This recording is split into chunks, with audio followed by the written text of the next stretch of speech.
Hi అండి, welcome back to my channel Padmaja's kitchen. ఈరోజు మనం కరివేపాకు పొడి, కంది పొడి ఎలా చేయాలో చూద్దాం రండి. కరివేపాకు పొడిని వేడివేడి అన్నంలో నెయ్యి వేసుకు తింటే చాలా రుచిగా ఉంటుందండి. అదేవిధంగా కంది పొడిని ముఖ్యంగా ఇడ్లీ దోశలపై చల్లుకుని తింటే మరింత రుచిగా ఉంటుంది. ఇప్పుడు కరివేపాకు పొడి ఎలా చేయాలో చూద్దామా. ముందుగా స్టవ్ వెలిగించి ప్యాన్ పెట్టుకోండి.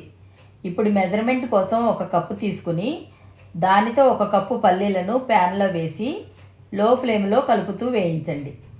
పల్లీలను మాడకుండా వేయించండి. పల్లీలు మాడితే కారం రుచి మారిపోతుంది. ఇలా దోరగా వేగిన పల్లీలను ఒక బౌల్లోకి తీసుకోండి.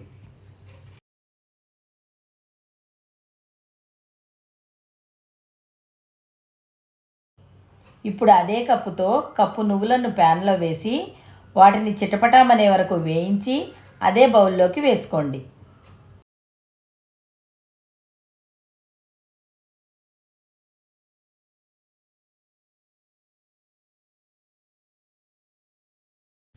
ప్యాన్లో కొంచెం నూనె వేసి హాఫ్ కప్పు ధనియాలు వేసి దోరగా వేయించి దానిలోనే 2 స్పూన్స్ జీలకర్ర వేసి కొంచెం సేపు వేయించండి. జీలకర్రని ఎక్కువగా వేయించాల్సిన అవసరం లేదు, ఇలా వేగితే సరిపోతుందండి. వీటిని తీసి అదే బౌల్లోకి వేసుకోండి.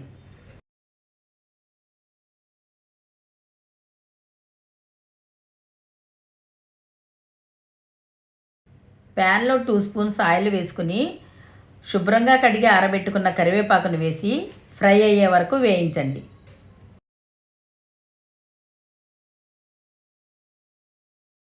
కరివేపాకు ఇలా వేగిన తర్వాత అదే బౌల్లో వేసుకోండి.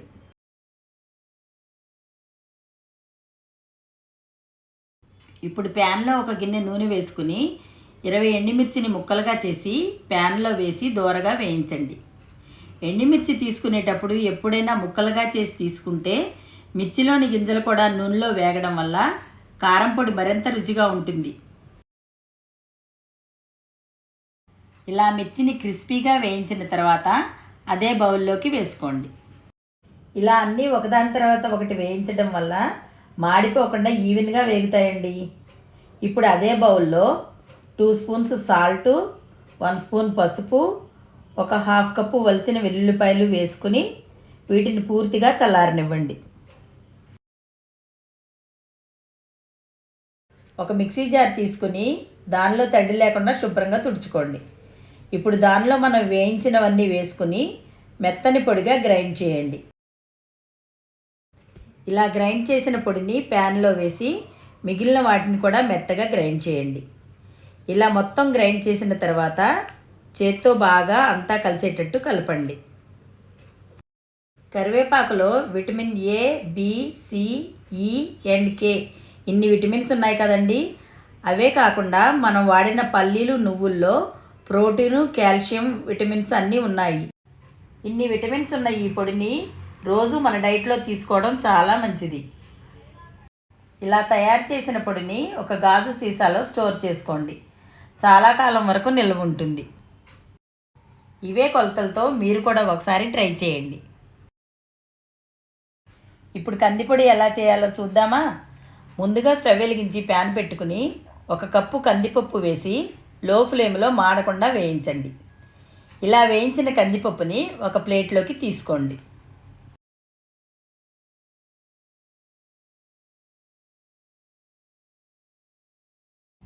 ఇప్పుడు అదే ప్యాన్లో ఒక కప్పు పచ్చిశనగపప్పు వేసి దోరగా వేయించి అదే ప్లేట్లోకి వేసుకోండి.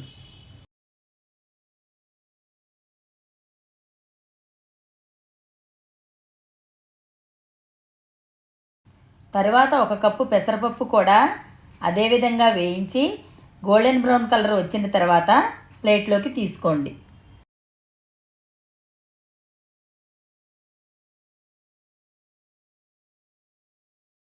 ఇప్పుడు ప్యాన్లో కొంచెం కరివేపాకు, 1.5 స్పూన్ జీలకర్ర వేసి అందులో 1 స్పూన్ ఆయిల్ వేసుకుని వేయించి ప్లేట్లోకి తీసుకోండి.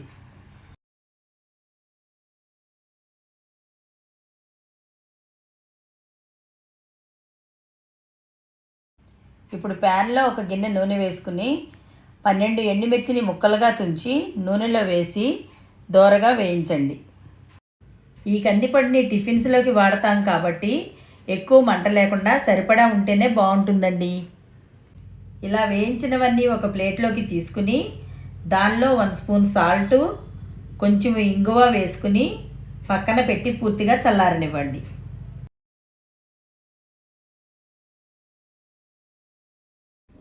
ఇలా పూర్తిగా ఆరిన తర్వాత ఒక మిక్సీ జార్ తీసుకుని వీటిని మిక్సీలో వేసి మెత్తటి పొడి చేయండి. ఇలా గ్రైండ్ చేసిన పొడిని ప్యాన్లో వేసి మిగిలిన వాటిని కూడా మెత్తగా గ్రైండ్ చేసి ఇలా మొత్తం గ్రైండ్ చేసిన తర్వాత అంతా బాగా కలిసేటట్టు కలపండి. ఎంతో రుచిగల కందిపొడి రెడీ అయిందండి. ఇది వేడివేడి అన్నంలో కానీ టిఫిన్స్లో కానీ తినవచ్చు. ఇలా 2 పొడులను రెడీ చేసుకుని గాజు సీసాలో స్టోర్ చేసుకోండి. ఇలా పక్కా కొలతలతో మీరు కూడా ఒకసారి ట్రై చేయండి. మా వీడియో మీకు నచ్చినట్లయితే లైక్ చేయండి, షేర్ చేయండి, సబ్స్క్రైబ్ చేయండి.